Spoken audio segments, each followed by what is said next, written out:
As soon as my husband found out he was coming into an inheritance, he announced, "Pack your bags. I'm a rich man now." He kicked me out the door and filed for divorce. I signed everything calmly, but the moment the lawyer read the will, he dropped to his knees in front of me. Welcome to the Twists of Destiny channel. Before we begin, drop a comment and let us know where you're tuning in from. We'd love to know. We hope you enjoy listening to this captivating story. Keziah woke up to the sound of her alarm at 5:30 a.m. It was still pitch black outside. Only the streetlights cast a dim glow over the snow-covered courtyard. She stretched, trying not to wake Tavarius, and carefully slipped out from under the quilt. The cold immediately stung her bare feet. The radiators in their drafty two-bedroom apartment on the south side were barely putting out any heat. In the bathroom, Keziah looked at her reflection in the mirror. 32 years old, but she looked every bit of 40. Dark circles under her eyes that no amount of concealer could hide anymore. The first fine lines around her mouth. Hair that desperately needed a touch-up and a fresh braid. But she had neither the time nor the money for the salon. She ran a hand over her face, splashed it with ice-cold water, and started getting ready for work. "You up early again?" Tavarius's grumpy voice drifted from the bedroom. "I have to be at work by 8, Tav," Keziah answered softly, pulling on an old, pilled sweater. "Go back to sleep." "How am I supposed to rest with you making all that racket at the crack of dawn?" he grumbled, turning his face to the wall. Keziah bit her lip. Back in the day, 5 years ago when they first moved in together, Tavarius used to wake up with her. He'd send her off with a kiss, tell her she was the finest woman in the world. He'd brew her coffee while she got ready, kiss the top of her head, and promise to have dinner ready by the time she got home. But now every move she made just seemed to get on his nerves. In the kitchen, she quickly made instant coffee and ate a slice of toast with cheese while standing by the windowsill. There was never time for a proper breakfast. By 7 o'clock a.m., she was already walking out the door to catch the bus to the community health clinic where she worked as a front desk administrator. The job was tedious and monotonous. Answering phones, scheduling patients, dealing with insurance complaints and attitudes. The pay wasn't much, about $2,800 a month, but it was steady. And right now, it was the only real money coming into the household. Tavarius worked, well, Keziah didn't even know what to call it. He had been trying to launch his own empire for 3 years now. First, it was an online supplement store, then a consulting agency, then a computer repair service. Nothing ever stuck. The money they tried to save for a vacation, for a new fridge, for renovations, it all went into his next big project. And there were never any results. The most he brought in was maybe $500 or $600 a month. And that wasn't even every month. "I'm building a future," he would say every time Keziah timidly asked if maybe he should get a regular 9 to 5. Just temporarily. "You just don't understand how business works, Keziah. You gotta invest. You gotta have patience. Look at Jay-Z. Look at the big moguls. They all took risks." And Keziah endured. She took on a second job in the evenings. After the clinic, she did remote bookkeeping for small businesses. She sat at the computer until midnight, checking other people's invoices and balancing ledgers just to make ends meet by the end of the month, to pay the rent, the light bill, the internet, buy groceries, and ensure Tavarius had capital for his next genius idea. That gig brought in another $1,500 or $2,000, depending on the client load, sometimes more, if she was lucky. The bus was late, and Keziah barely made it to the start of her shift. The whole day flew by in a blur of chaos. Endless ringing phones, upset patients, demanding doctors. By lunch, she had a splitting headache, but it was too early to go home. After work, she had to stop by the grocery store, pick up food for dinner, and then sit down at the computer. She had a rush order pending, a financial report due by tomorrow evening. She got home around 9 o'clock p.m. Her arms ached from the heavy grocery bags. Her feet were throbbing after being on them all day. Tavarius was sitting on the sofa with his laptop, scrolling through something intently. In the kitchen, dirty dishes from lunch were piled in the sink. Crumbs were scattered on the table, along with an empty tea mug and a torn-open package of cookies. Keziah silently took off her coat, went into the kitchen, and started washing the dishes. "Kez, you could at least take a breath first," Tavarius threw out without looking up from his screen. "You always doing too much." "If I don't wash them, who will?" she answered wearily, soaping up a plate. "Man, whatever. Ideally, you wash them later. The house ain't gonna crumble in one night." Keziah didn't answer. It was useless. They used to cook dinner together, clean up together, make plans for the weekend together. He used to spend entire Saturdays helping her reorganize the closet or paint the walls. Now, she felt like a maid in her own home. She finished the dishes, wiped the table, put the groceries in the fridge, then heated up some leftover soup for herself, and sat down. Tavarius walked into the kitchen, poured himself some tea from the kettle she had boiled that morning, grabbed an apple from the bowl, and went back to the sofa. "Tav, let's go somewhere this Sunday," Keziah suggested cautiously, finishing her soup. "Maybe just a walk in Millennium Park or down by the lake." "We haven't gone anywhere together in a long time. Must be 3 months now." "Kez, my mind is on business." He waved her off, eyes glued to the screen. "I ain't got time for strolls right now. Don't you get that I'm in a crucial phase? I'm on the verge of a major breakthrough. Dion found an investor who's ready to put money into our project. I gotta prep the pitch deck, the business plan, and here you are talking about walks." Keziah fell silent. A major breakthrough. She had heard those words hundreds of times over the last 3 years. The breakthrough never came. Just another investor, another project, another set of promises. She finished her soup, washed her bowl, and went to the computer. She had to finish reports for 2 clients by morning. She sat at the desk in the corner of their tiny bedroom, turned on the lamp, and buried herself in numbers. Through the wall, the TV was blaring. Tavarius had put the game on. Every now and then he'd shout something, commenting on the play. That was how her days went. Day after day, week after week, month after month. Work, home, work, home. She had forgotten the last time she bought something new for herself. Her jeans were worn thin at the knees. Her boots desperately needed repair. The sole was peeling off, and her feet got wet in the slush. But there wasn't enough money for a new winter coat. Tavarius had asked for $1,000 last month for equipment for his latest venture, and she couldn't say no. And Keziah noticed how Tavarius had changed. He started looking at her with a certain disdain, as if she were a burden, an obstacle, something stopping him from being successful.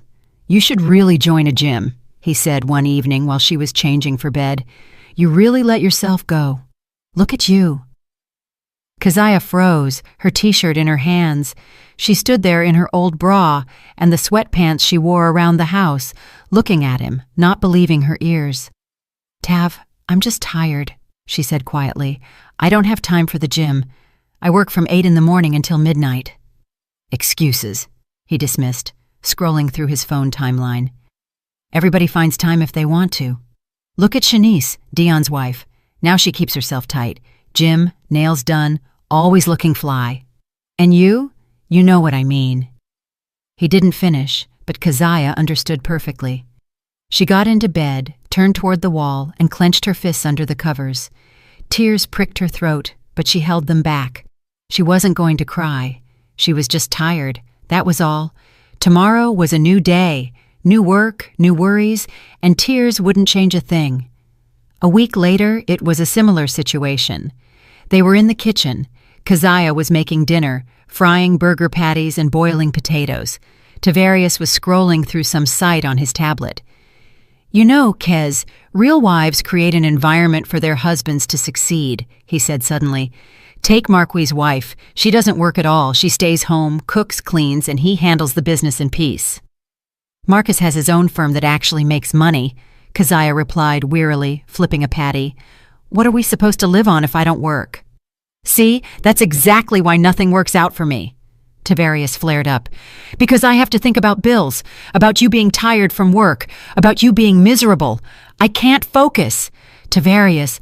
"What, Tavarius?" "If you were bringing in real money, I could focus on development. But instead, it's always, we don't have enough. Always penny pinching. How am I supposed to think big when you're counting every dime? Keziah turned off the stove.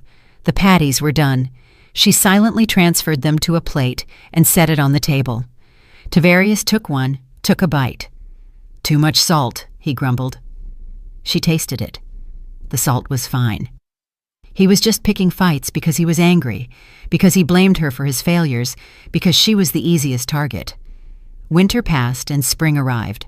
Keziah continued working 2 jobs, continued carrying the weight of everything on her shoulders. Tavarius grew colder and more distant. Sometimes he didn't come home at night at all, claiming he was staying at his boy Dion's place to discuss business plans until late, so it was easier to just crash there. Keziah didn't ask questions. She was afraid to hear the truth, afraid to find out that maybe there was someone else, that he was only living with her out of habit, out of convenience, a free apartment, hot dinner, clean laundry. And then something happened that turned everything upside down. It was an ordinary Tuesday evening in May. Keziah had just gotten back from work, put a pot of rice on the stove, and started chopping vegetables for a salad. Tavarius was sitting in his usual spot on the sofa, but this time he wasn't looking at his laptop. He was on the phone.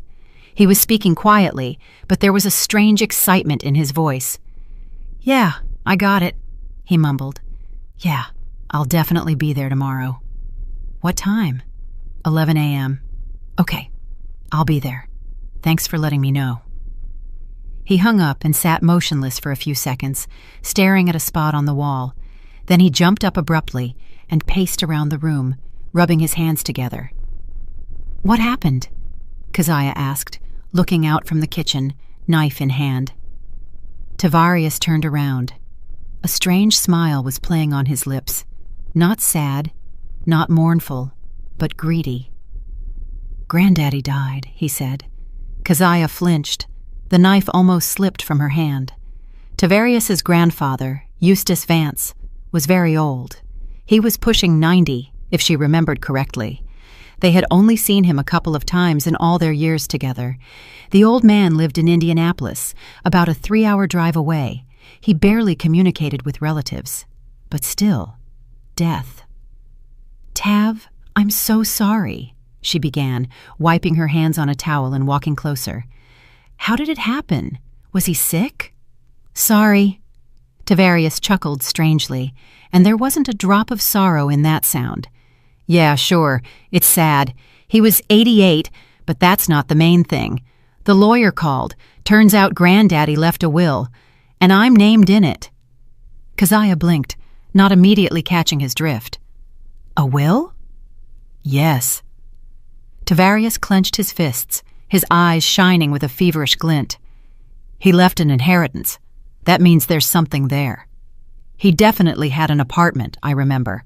A 3-bedroom downtown. Maybe something else? Maybe property? Maybe money in accounts?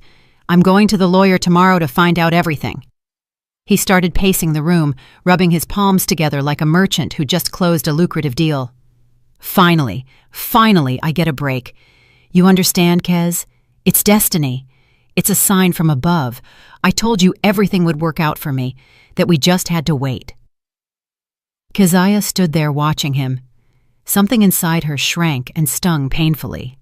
This was how he reacted to his grandfather's death, not with grief, not with sadness, but with joy over a potential payout. His own flesh and blood had just died, and he was celebrating money. "Maybe we should organize the funeral first," she said gently. "Send him off properly?" "Auntie Vernice will handle that." Tavarius waved her off. "She lived near him in Indy. They talked all their lives. Let her handle it. I need to handle the inheritance. The lawyer said the reading of the will is the day after tomorrow. I need to be there at 11 a.m. He was wired all evening. He couldn't sit still, pacing from corner to corner, calling friends, sharing the news. He told everyone the same thing. "Granddaddy passed, left a will, I'm finna be rich." The rice on the stove boiled over, the water evaporated, and it started to burn. Keziah turned off the gas, threw the contents of the pot in the trash, and just went to the bedroom.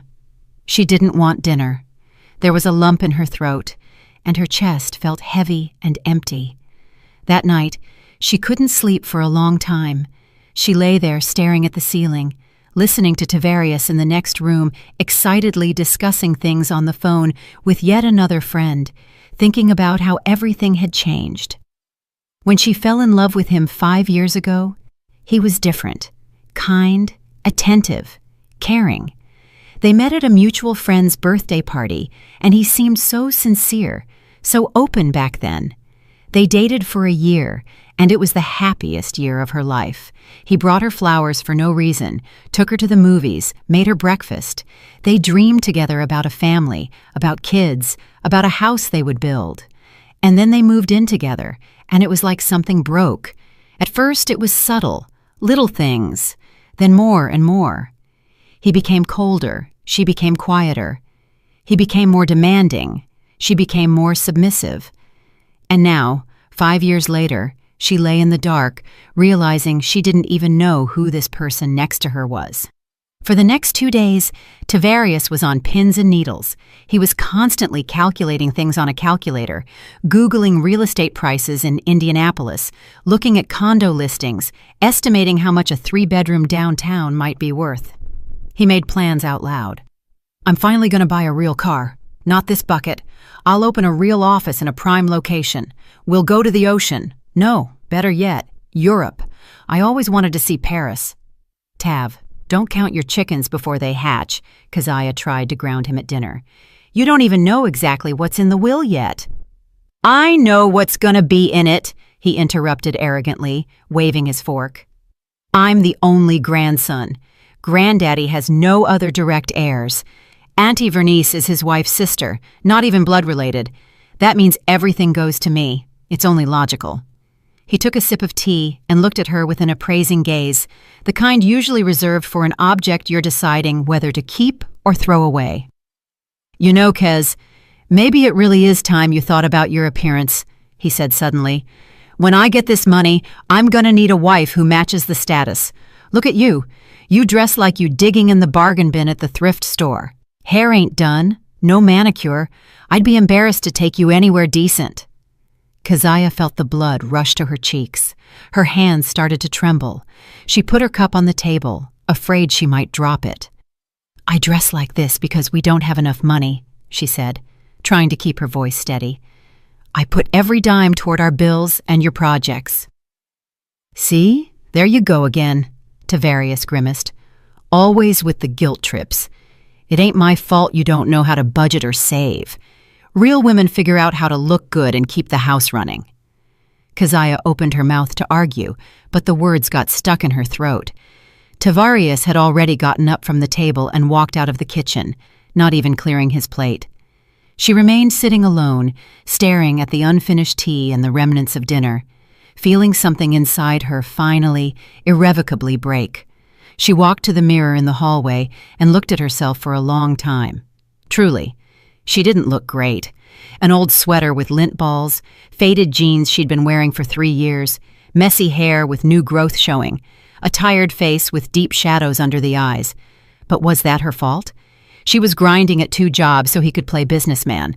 She denied herself everything just so they could survive, bought the cheapest brands, pinched every penny, and this was how he thanked her, telling her he was ashamed of her, that she didn't match his status. Keziah slowly went back to the kitchen and sat at the table. Her hands were still shaking. She poured herself some water from the pitcher and took a few sips, trying to calm down. She needed to get a grip. Maybe it was just the stress before the inheritance? Maybe when the dust settled, when the euphoria passed, Tavarius would be his old self again. Maybe it could still be fixed. But deep down, in the most hidden corner of her soul, she already knew the truth. Nothing was coming back. The Tavarius she fell in love with 5 years ago was gone, and maybe he never existed at all. The morning started with Tavarius pacing the apartment like a caged animal. He woke up before Keziah, which was an event in itself. Usually he slept until 10 or even noon. But today, at 7:30 a.m., he was already standing in front of the mirror, meticulously brushing his waves and critically examining his shirt. "Does this look okay?" he asked when Keziah came out of the bedroom. "Should I wear a tie?" "No, that's doing too much. It's not a job interview. Although it is an important meeting. Maybe a tie after all?" Keziah looked at him. He was wearing his best shirt, a crisp white one they bought 2 years ago for some holiday. His slacks were decent, too, black. He had shined his dress shoes until they gleamed. "It's fine," she said quietly. "You look good." "Of course I look good," he mumbled, turning side to side in front of the mirror. "Today is a big day. Today I find out how much I got." He didn't eat breakfast, just downed a coffee, scalding his mouth. He was nervous, though he tried not to show it. He kept glancing at his watch, checking his phone, then looking at his watch again. "What time do you need to leave?" Keziah asked, pouring herself tea. "By 11, but I'm leaving early to make sure I'm on time, probably 10 or 9:30, just in case of traffic." "Do you want me to go with you?" she offered cautiously. "For support?" Tavarius whipped around and looked at her as if she had suggested something obscene. "For what?" he snapped. "This is Vance family business. You got nothing to do with it." Keziah sipped her tea, feeling the hot liquid burn her throat. Family business. That meant she wasn't family, even though they had lived together for 5 years. "Okay," was all she said. "Yeah, okay. Auntie Vernice is going to be there with all her preaching. She always knows how to kill a vibe. I don't need extra stress." He checked the mirror one last time, straightened his shirt, and grabbed his jacket. "I'm out. I'll be back when I'm back. Might need to go over documents with the lawyer later this evening." And he left without even saying goodbye. The door slammed, and Keziah was left alone in the empty apartment. She finished her cold tea, washed the cup, and got ready for work. The day promised to be long. At the clinic, time dragged excruciatingly slow. Keziah answered calls mechanically, checked patients in, but her mind was far away. She kept thinking about what was happening at the lawyer's office, what would happen next, how their lives would change if Tavarius actually received a large inheritance. Would he become kind and attentive again, or would he finally turn into the arrogant man she had seen in recent months? During her lunch break, she tried to call him, but he didn't pick up. She sent a text, "How's it going?" It showed as "read," but there was no reply. She got home around 7:00 p.m. Tavarius wasn't there. The apartment greeted her with silence and emptiness. Keziah heated up yesterday's soup, ate, washed the dishes, then sat at the computer. Work didn't stop. She had to finish a report, but she couldn't focus. She kept listening for sounds in the hallway, waiting for the door to open. Tavarius didn't return until 9:30. Keziah heard the lock click, heard him walk into the entryway. She got up from the computer and went out to meet him. "Well?" she asked, trying to read something, anything, on his face. Tavarius stood in the doorway, a strange smile playing on his lips. Not joyful, not happy, but predatory. "Everything is excellent," he said, pulling off his jacket. "Even better than I thought." "And?" Keziah took a step closer. "What happened?" "An apartment." Tavarius walked into the living room and flopped onto the sofa, leaning back. 3 bedrooms, 1,200 square feet right in downtown Indianapolis, a lake house property in the suburbs, a bank account, stocks in some company Granddaddy bought God knows when. The lawyer said all in all, it's about $2 million, maybe more. Need to get an appraiser to count it all up. Keziah sat on the edge of the armchair. $2 million. That was huge money, the kind she had never even dreamed of. "Lord have mercy," she exhaled. "It's a whole fortune," Tavarius finished for her. "I'm rich now, Kez. Finally. That's it. No more living in this dump. No more counting pennies. I'm buying a luxury condo, a Benz. I'm launching the business I never had the capital for. Everything is changing." He was saying I, not we. Keziah noticed, but stayed silent. "When can you finalize everything?" she asked. Lawyer said a week or 2. Need to gather some papers, assess the property, but those are formalities. The main thing is the money is mine. He got up from the sofa and walked to the window. He stood there looking at the evening city, at the lights of the houses. Then he turned and looked at Keziah with a long, appraising stare. You know, Kez, I got a lot to think about tonight, he said suddenly, and his voice had a strange cold edge to it. So I'm gonna go over to Dion's, chill with him, talk it over. I'll be late. Don't wait up. But Tav, that's it. I'm gone. And he left, slamming the door again. Keziah remained sitting in the armchair, staring at the empty space where her husband had just stood. And inside her, a cold, sticky feeling of dread began to grow. For the next 2 days, Tavarius barely showed up at home. He came in late at night when Keziah was already asleep, left early in the morning. They barely spoke. He was immersed in his thoughts, in his plans, and it seemed there was no room for her in those plans. And then, the thing she least expected happened. It was Sunday, around noon. Keziah was sitting in the kitchen with a cup of coffee, reading news on her phone. Tavarius was home, but he had locked himself in the bedroom since morning, doing something on the computer. Suddenly, he came out, determination written all over his face. "Keziah, we need to talk," he said, and his tone made Keziah go cold inside. "About what?" she asked, slowly putting down her phone. Tavarius walked into the kitchen, got a glass from the cabinet, poured himself water, drank it in one gulp, then turned to her and said, "I've been thinking about a lot of things these past few days, and I realized one thing. You and me, we're stuck, you know? We've been treading water for years, and I don't want to live like that anymore." "What do you mean?" Keziah stood up from the table, feeling her heart beating faster. "I mean, I need to move forward, start a new life, and you're an anchor, Kez. You're dragging me to the bottom." "Tavarius, what are you saying?" Her voice trembled. "I'm saying we need to break up. I want a divorce." The words hung in the air, and Keziah couldn't believe she had heard them. Divorce. He wants a divorce. Now, right when he got the money. Are you serious?" she squeezed out. "Dead serious," Tavarius answered coldly. "I've thought it all through. It's the best decision for both of us. You'll find someone who suits you, and I'll start a new life." "We've lived together for 5 years," Keziah whispered, feeling her legs go weak. 5 years, Tavarius. I supported you all this time. I worked 2 jobs so you could pursue your projects. And I'm grateful for that," he interrupted indifferently. "Really. But gratitude ain't love, and love left the building a long time ago. Let's be real. How can you say that? I'm speaking the truth. We got used to each other, but that doesn't mean we gotta be together forever. People change. I changed, and I need something else." Keziah sank back onto the chair. Her legs wouldn't hold her. There was a fog in her head and a pain in her chest so sharp she thought her heart would burst. "You waited until you got the money," she said quietly, staring at the floor. "That's why you didn't say anything before. You waited." Tavarius stayed silent, and that silence was louder than any words.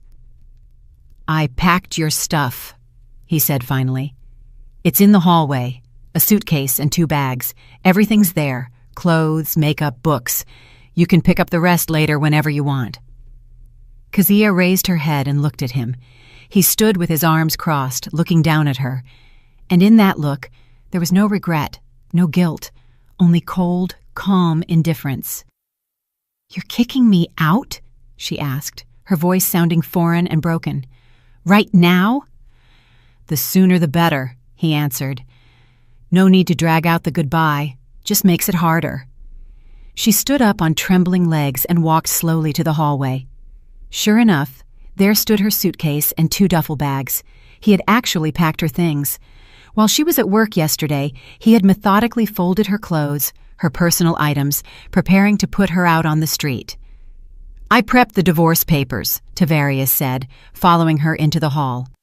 He picked up some papers from the side table and handed them to her.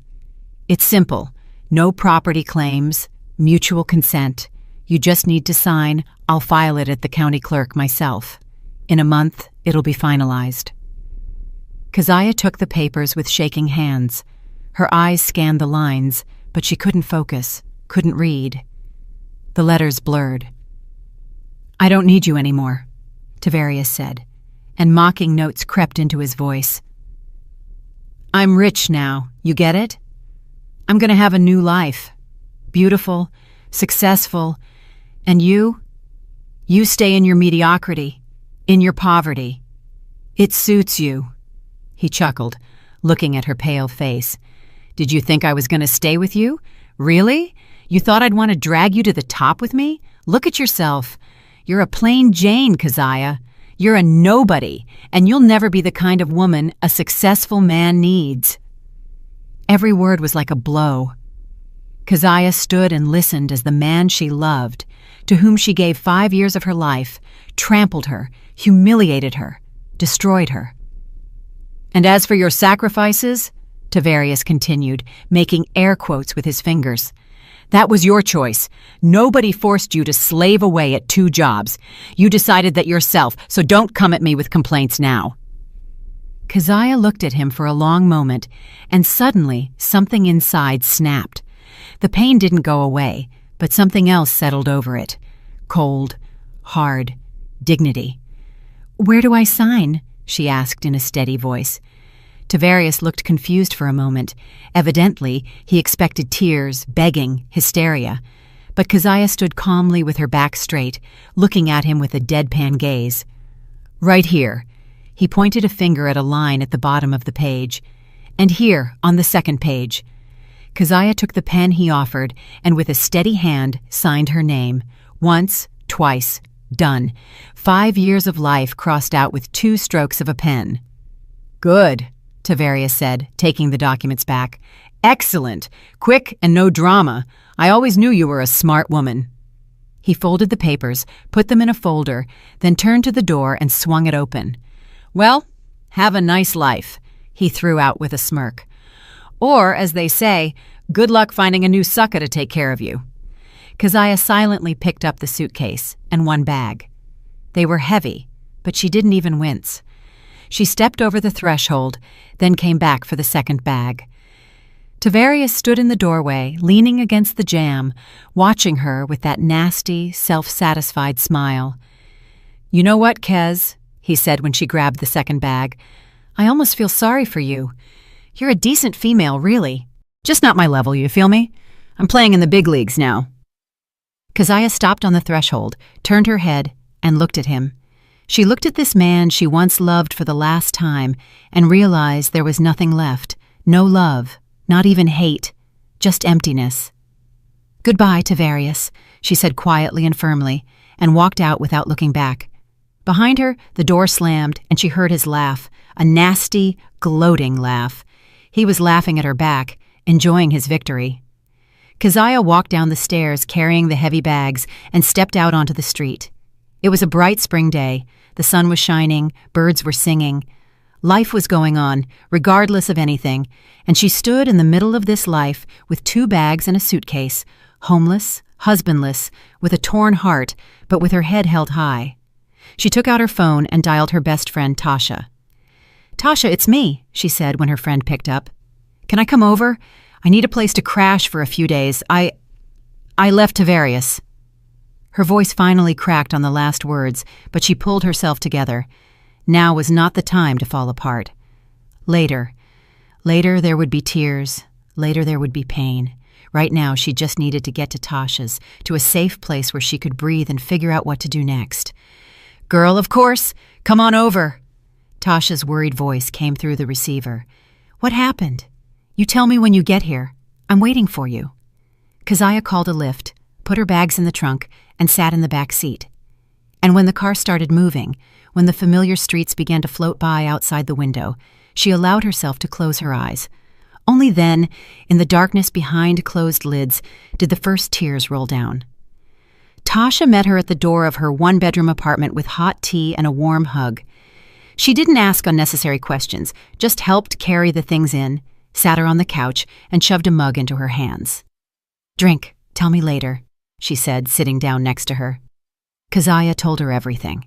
About the inheritance, about the last few months, about how Tavarius kicked her out today, laughing at her back. She spoke quietly, without tears, because the tears had run out in the lift. Only a hollow emptiness remained inside. "What a low-down," Tasha hissed when Keziah finished. "What an absolute dog, Kez. I always sensed something was off with him, but you loved him, so I kept my mouth shut." "I did love him," Keziah answered quietly, but apparently that wasn't enough. The first few days, she just existed. She slept on the pull-out couch, went to work, came back, ate something, went back to sleep, mechanically, without thoughts. Tasha tried to get her to talk, to distract her, but Keziah only shook her head and retreated into herself. Her phone was silent. Tavarius didn't call, didn't text, as if she had never existed in his life. And then, on the fourth day, an unknown number called. "Ms. Keziah Vance?" a male voice asked when she answered. She had taken his last name. "Yes, this is she. This is the Hightower Law Firm. My name is Attorney Thaddeus Sterling. I represent the estate of the late Eustace Vance. I need to meet with you regarding the inheritance matter." Keziah was confused. "But I'm not a relative," she said. "That's my ex-husband's grandfather. We are divorced. Well, the paperwork is being processed." "That is precisely why I need to meet with you urgently." There was a certain urgency in the man's voice. "It is very important. Can you come in today, say around 3? Keziah looked at her watch. It was 11 o'clock a.m. She was just getting ready for work. "I can come at 6 after work," she said. "Excellent. We'll expect you at 6. Do you know the address? 1200 South Michigan Avenue, Suite 305. "Okay, I'll be there." All day, Keziah thought about this call. Why did she need to go to the lawyer? What could possibly involve her in Tavarius's grandfather's inheritance? She barely knew the old man, saw him only twice. At 6:15 p.m., she stood in front of the office door, hesitated, took a deep breath, and walked in. In the reception area, a middle-aged woman in a strict suit sat at a desk. "Good evening, I'm Keziah Vance. I was called." "Go right in. They're waiting for you."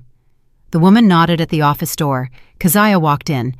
At a large desk sat a man in his 50s with graying hair and an attentive gaze.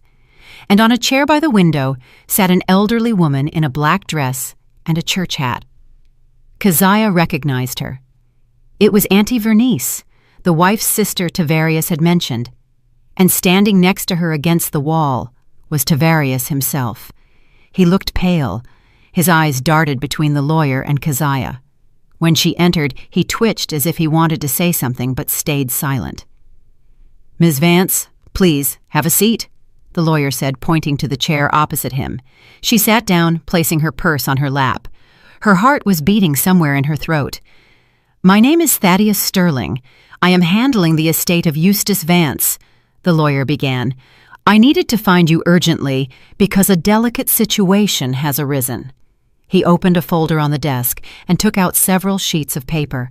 "The fact is, the deceased's will contained a condition, which I informed the heir about only in general terms at our first meeting. But now it is necessary to read it in full in the presence of all interested parties." Tavarius clenched his fists. Keziah saw it in her peripheral vision, but tried to look only at the lawyer. "I will read you the full text of the inheritance clause," continued Attorney Sterling, putting on his glasses. Quote, "All my property, including the apartment at 8 Central Street, the Lake House property in rural Indiana, funds in Chase bank accounts, as well as the stock portfolio, I bequeath to my grandson, Tavarius Vladimir Vance. However, he may receive this inheritance only upon fulfillment of the following condition. At the time of claiming the inheritance, Tavarius Vance must be in a legal marriage with his current spouse, Keziah Vance, continuously for a period of no less than 1 year from the moment of my death." The lawyer paused and looked over his glasses at Tavarius. "Furthermore, in the event that the marriage is dissolved before the expiration of said term, or if at the time of my death Tavarius Vance is not married to Keziah Vance, all the aforementioned property shall transfer in full to Keziah Vance, as a person who has shown true nobility and dignity." Silence hung in the office. Keziah didn't immediately understand what she had heard. The words came slowly, as if through cotton. The inheritance goes to her? If the marriage is dissolved? and they had already signed the divorce papers. That's impossible, Tavarius squeezed out, stepping toward the desk. That can't be. Granddaddy couldn't write that. The will was drafted 2 years ago, the lawyer replied calmly. Notarized properly, signed in the presence of witnesses. It is absolutely legal. But why? Tavarius grabbed his head. Why did he do that? I'm his grandson, his only grandson. Auntie Vernice rose heavily from her chair and looked at Tavarius with sadness. Because Eustace saw right through you, she said quietly but firmly. 2 years ago, when he came to visit y'all in Chicago for the last time, he stayed with you for a couple of days. Remember? Tavarius was silent, his face turning white. He saw how you treat Keziah, the old woman continued, how you boss her around, how you take advantage of her working 2 jobs. He saw that she is a good woman, and you are selfish and rude, and that's when he decided to change the will. He came to my office, the lawyer picked up. He said he wanted to protect a decent person, that if you stayed married for at least a year after his death, it meant you two needed each other after all, and the inheritance would go to you. But if you divorced, it meant Keziah deserved compensation for all the years she endured your relationship. Tavarius collapsed onto a chair, covering his face with his hands. When did you file for divorce? The lawyer asked, flipping through papers. I filed the application the day before yesterday, Tavarius answered hollowly. Expedited procedure. I paid extra to get it done fast. And the divorce is already registered, the lawyer nodded. Yesterday at 3:00 p.m., here is the stamp in the database, so the condition of the will has been violated. The marriage was dissolved earlier than 1 year after the testator's death. Consequently, according to the will, all property transfers to Kezia Vance. Keziah sat motionless, her head spinning. This was unreal. $2 million. The condo, the lake house, all of it was hers now? Not Tavarius's, who threw her out of the house laughing, hers? No, Tavarius rasped, jumping up. No, that's mine. That's my inheritance. I'm the grandson. I have the right. You had the right, the lawyer corrected, up until the moment you divorced your wife. Now the right has passed to her. This is the will of the deceased, and it is being executed in accordance with the law. Tavarius spun around to face Keziah. His eyes burned with a feverish gleam. Kez, he breathed, taking a step toward her. Kez, listen. It's all a mistake, stupidity. I didn't mean what I said back then. I was just stressed, because of the whole inheritance story.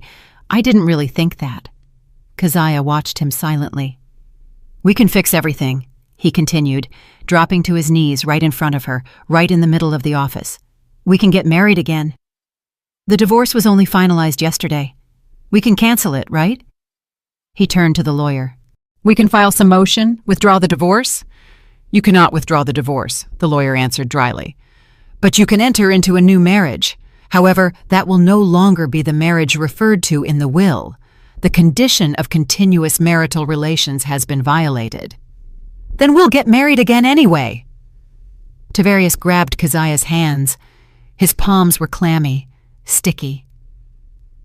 You hear me, Kez. We'll get married. Everything will be like before, even better. I'll change, I swear. I'll be different.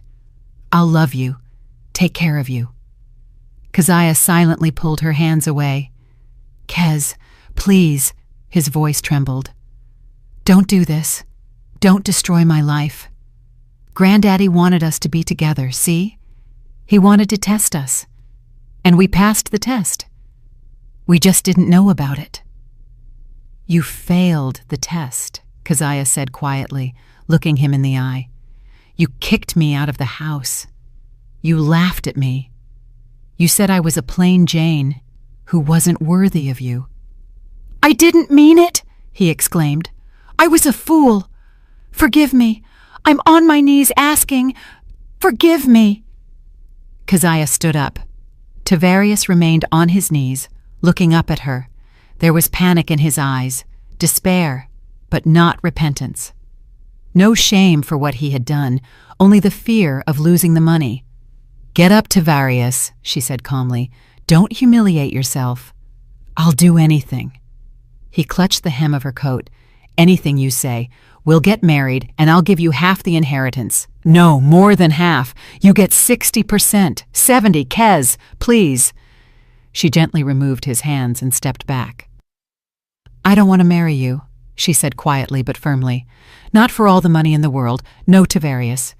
You killed everything that was between us. You killed it with your words, with your laughter when you threw me out, and I don't want to go back to that life, not for anything." She turned to the lawyer. "What do I need to do to claim the inheritance?" Attorney Sterling nodded with respect. "You'll need to come in a few times, sign documents, process the certificate of inheritance rights. I'll explain everything. We can start right now if you wish." "I wish," said Keziah. "Kez, wait!" Tavarius jumped to his feet. "You can't just take everything. It's mine, my inheritance. I'll sue. I'll find a way to contest the will." "You can try," said the lawyer, "but the will is drafted competently. All formalities are observed. The deceased was of sound mind and memory, confirmed by medical records. The court will not take your side." "I won't leave it like this," shouted Tavarius. "I'll get justice." "Justice has already been served," said Auntie Vernice quietly, walking up to Keziah. She took her hand and squeezed it. "Eustace was a wise man. He knew what he was doing. My dear, I am glad it turned out this way. You are a good person, and you deserve this inheritance more than anyone." Tears welled up in Keziah's eyes. For the first time in days, not from pain, but from gratitude, from relief. "Thank you," she whispered. Tavarius stood in the middle of the office, pale, with glazed eyes. Everything collapsed in a single second. $2 million, the new life, all his plans, everything turned to dust, and he only had himself to blame. "You may go, Mr. Vance," the lawyer said. "Your presence is no longer required. Ms. Vance will stay. We need to discuss details." Tavarius opened his mouth, but no words came out. He stood for a few more seconds, then turned around and walked out of the office. The door closed behind him with a quiet click. Keziah exhaled. Only now did she realize she hadn't been breathing this whole time. Her legs gave way, and she sank back into the chair. "Are you okay?" the lawyer asked concernedly. "Water?" "No, thank you. It's all so unexpected." "I understand, but believe me, Eustace made the right choice. He spoke a lot about you when he was drafting the will. He said you were the only person in his grandson's circle worthy of respect." Keziah nodded, not knowing what to say. Auntie Vernice sat next to her and hugged her shoulders. "Hold on, baby," she whispered. "The worst is over. Now a new life begins." Yes, thought Keziah, a new life. Without Tavarius, without humiliation, without counting every penny. With $2 million she couldn't even imagine. It felt like a dream, scary and beautiful at the same time. Keziah left the law office at dusk. In her hands was a folder with documents. In her head a fog, but in her chest a strange, weightless feeling, as if she were floating above the ground. Everything that happened seemed unreal, as if someone else had received this inheritance. She was just watching from the sidelines. She took out her phone and called Tasha. "Tasha, you won't believe it," she said when her friend answered. I became the heiress. Everything went to me. $2 million. Silence hung on the other end. Then a scream rang out. "What? Keziah, are you serious? How?" Keziah explained on the way as she walked to the L train station. About the will, about the condition, about how Tavarius stood on his knees and begged her to come back. She spoke and didn't believe her own words. That is simply incredible," Tasha exhaled. "Kez, do you understand what this means? You're free, you're rich, you can do whatever you want." "I haven't realized it yet," admitted Keziah, going down into the subway. "It's like a dream." The following days flew by in a whirlwind of events. Trips to the lawyer, signing documents, meetings with property appraisers, opening bank accounts. Auntie Vernice helped with everything, explained what was what, supported her. It turned out she knew about Eustace's plans from the very beginning. "He told me when he was writing the will," the old woman said, sitting with Keziah in a soul food cafe after another visit to the lawyer. "He said, 'Vernice, I saw how that boy treats his wife. He's selfish and a dog. If he doesn't change in a year, let her at least get compensation for all those years.' Eustace was a fair man. He couldn't stand injustice." Keziah listened and felt gratitude toward the old man she barely knew. He protected her even after death, gave her a chance to start over. But Tavarius didn't give up. He called every day. First he begged, then he threatened, then he begged again. He came to Tasha's building, staked out her workplace. Keziah didn't talk to him, walked past him, but he would catch up to her, grab her arm. "Kez, you can't do this to me!" he shouted in the middle of the street, ignoring passers-by. "We lived together for 5 years. 5 years. Did they mean nothing?" "Did they mean nothing to you?" Keziah answered calmly, freeing her hand. "You proved that yourself when you kicked me out." "I explained I wasn't myself. Forgive me, give me one more chance." But she walked past, again and again, and each time it became easier. The pain dulled, went away, turned into indifference. One evening he showed up at Tasha's door. Keziah opened it and saw him, haggard in a wrinkled shirt with puffy eyes. He stood with a bouquet of wilting roses in his hands. "I sleep here on the stairs every night," he said hoarsely. "Waiting for you, Kez. Please, I can't be without you. Come back, we'll get married. I'll give you all the inheritance if you want. Every penny. Just be with me." Keziah looked at him for a long moment and realized nothing remained. No pity, no sympathy. This man was a stranger to her. "Tavarius, you don't understand," she said quietly. "It's not about the money. It's about the fact that you showed your true face. You humiliated me, threw me out like trash, and I don't want to be with a man capable of that. Never again." "But people make mistakes," he pleaded. "I made a mistake. I admit it. But we can start over." "No, we can't. Goodbye, Tavarius." She closed the door.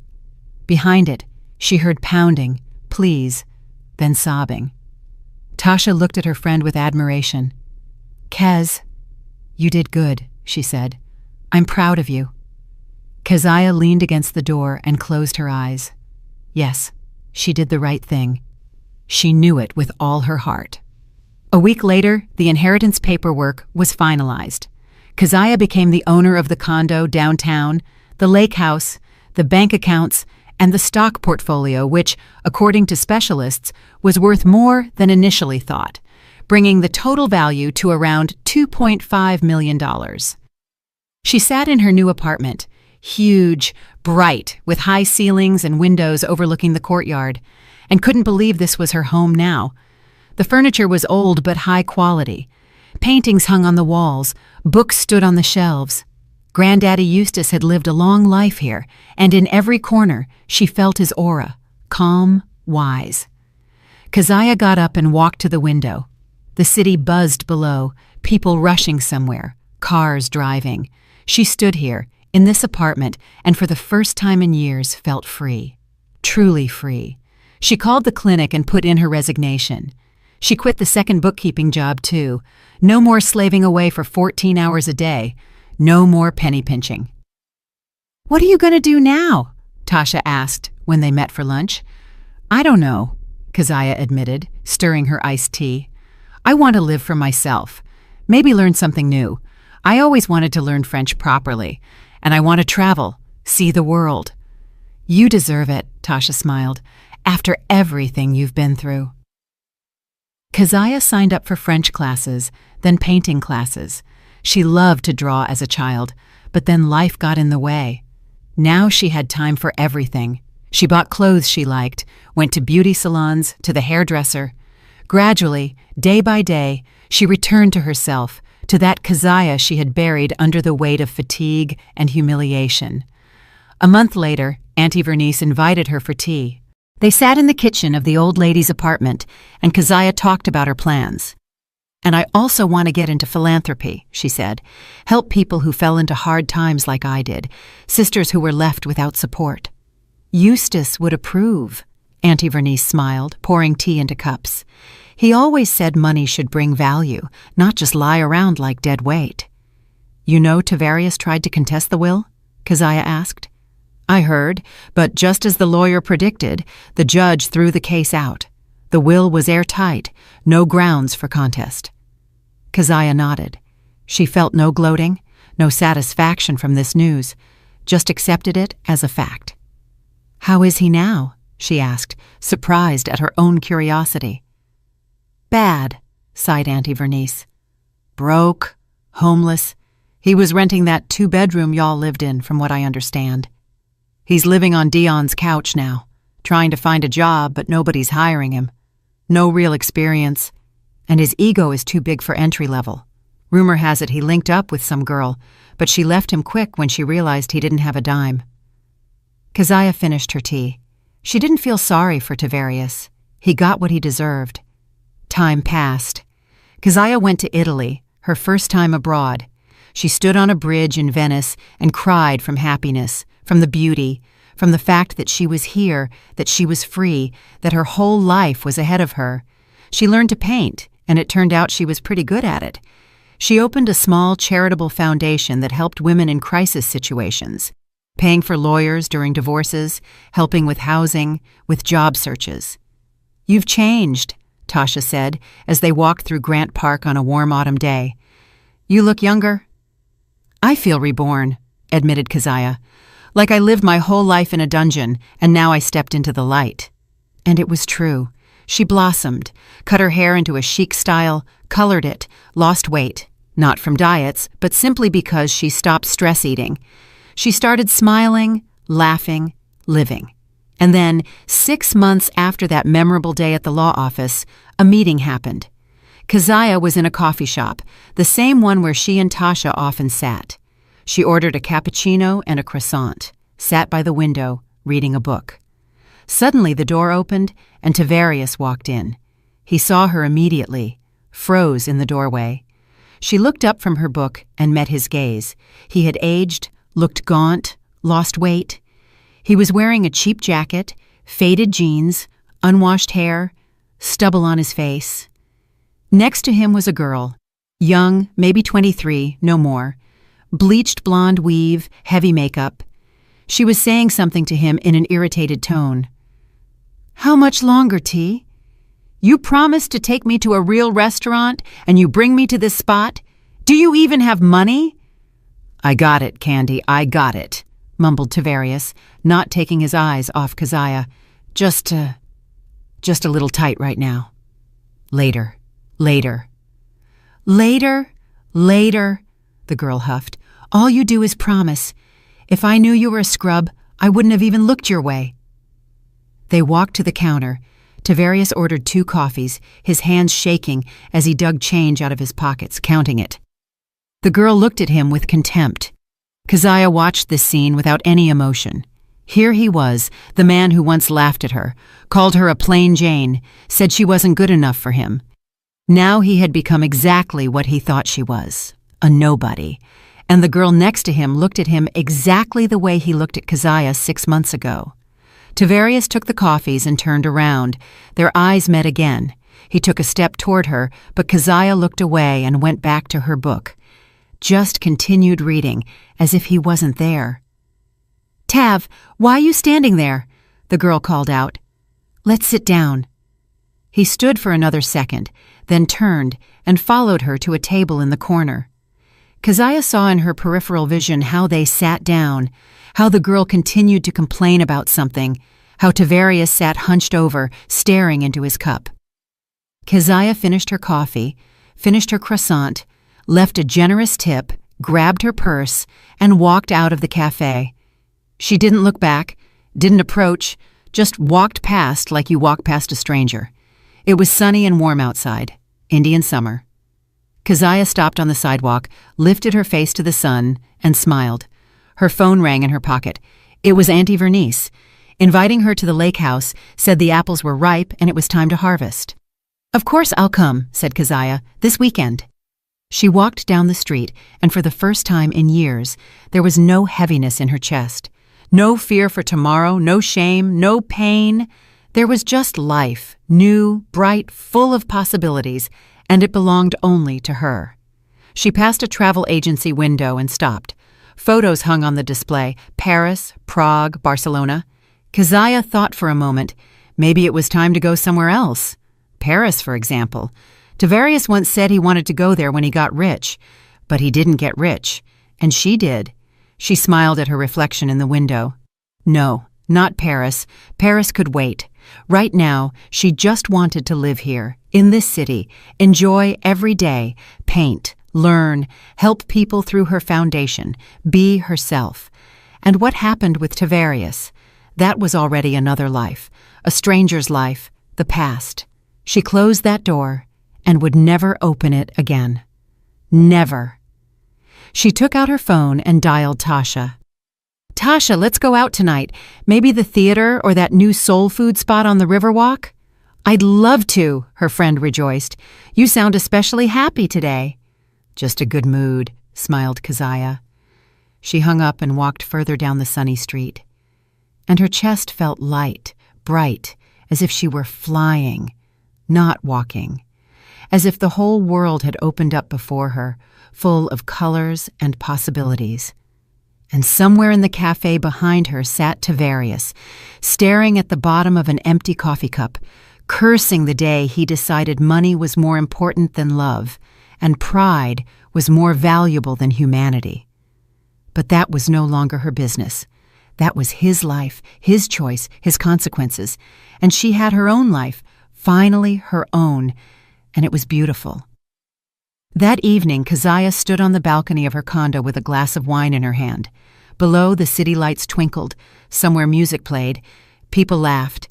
She looked at the stars and thought about that old man she barely knew, but who gave her a second life. "Thank you, Granddaddy Eustace," she whispered into the night. "Thank you for believing in me. Thank you for justice. I won't let you down. I will live this life with dignity." The wind caught her words and carried them somewhere into the darkness, and Keziah finished her wine, went back into the apartment, and went to bed, calmly, without nightmares, without anxiety. Just sleep, knowing that tomorrow would be a new day, and it would be a good one, because now every day was a good one, because she was free, finally free, and that was true happiness. Did you like the story, and which city are you listening from? Let's meet in the comments. If you like the story, you can support me by sending a super thanks so I can keep bringing more stories like this. Thank you so much for your sweet support. I'm looking forward to your comments on the story. On the screen, you can see 2 new life stories that I highly recommend. There's so much more on my channel. Don't forget to subscribe. See you in the next life story. With love and respect.